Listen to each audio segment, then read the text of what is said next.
How to start raising chickens for meat or for eggs. There's something about the comforting clucking of a brood of hens that sounds like home.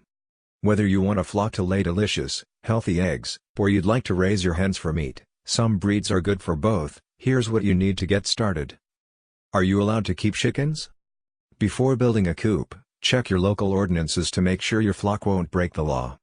In the city of Grand Prairie, your coop must be 150 feet from any residence, business or commercial establishment or office, other than the owners, grocery stores, restaurants, schools, hospitals and nursing homes.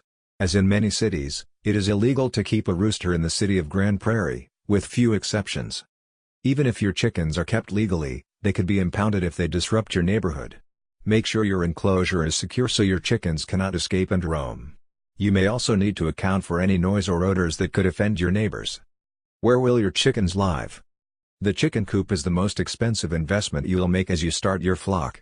Intend to make the coop as large as possible. You'll be glad you don't have to get a new one when you expand your brood later on. You can build or buy a coop. You can cut costs by purchasing a used coop on your local Craigslist or buy/sell Facebook group. Your coop should be easy to access for cleaning and collecting eggs. It should have nest boxes, shade, and ventilation. Straw and wood shavings are great for bedding and nesting material. The coop should be surrounded by a fairly large chicken run. Chickens are happiest and healthiest when they have room to roam and eat bugs. Make sure your run and coop are secure from predators. Foxes will be determined enough to dig under or climb over your fence to kill chickens and steal eggs. What to feed your chickens? The majority of your brood's diet should be a complete, balanced feed. Starter feed is high in protein.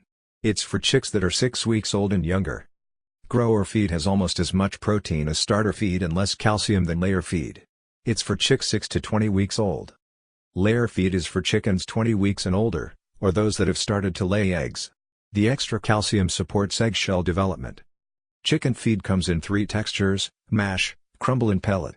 The finer the texture, the more wasteful the feed will be, as chickens tend to sort through fine mash to find larger bits, leaving the dusty remnants behind. You can ferment chicken feed for added nutrition. It's a little extra work, but those that use this method say their chickens prefer the taste, and that fermented feed is better for digestion and more nutritious. Allow your flock to free range so they can supplement their diet with bugs and other tasty tidbits they find on the ground. You can also cut down on your kitchen trash by offering scraps to your flock. Cooked meat, vegetables, fruit, grains, and bread are all safe to feed.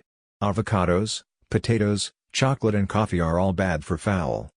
Layer hens need plenty of calcium to allow them to lay eggs with strong shells each day. You can buy oyster shells or crush eggshells at home to provide calcium. Daily care. Chickens are low-maintenance creatures. However, it's best to attend to them for a few minutes each day so you'll have a routine and you won't end up with extra chores at the end of the week. Each day, give your hens fresh water. Spot clean the coop and pick up any obvious messes. You can do a full cleaning once a week. Do chickens need to go to the vet? Unlike cats and dogs, chickens do not need regular vet visits. Most chicken owners are knowledgeable about common chicken disease and how to treat them, and will cull a bird if it develops serious health issues. Humane slaughtering for meat hens. Whether or not you choose to raise your brood for meat, you'll likely have to learn how to properly and humanely kill a chicken. It wouldn't be kind or economical to treat sick chickens and allow them to die naturally, though that is a decision you may decide to make. Most small-time chicken keepers use a killing cone to make the process easier and more humane. The chicken is held upside down in the cone, then you'll need to use a knife to slice the main artery, keeping the windpipe intact, so the blood drains quickly, allowing for a quick and relatively humane death. Do you have any questions about raising your first chickens? Ask away in the comments.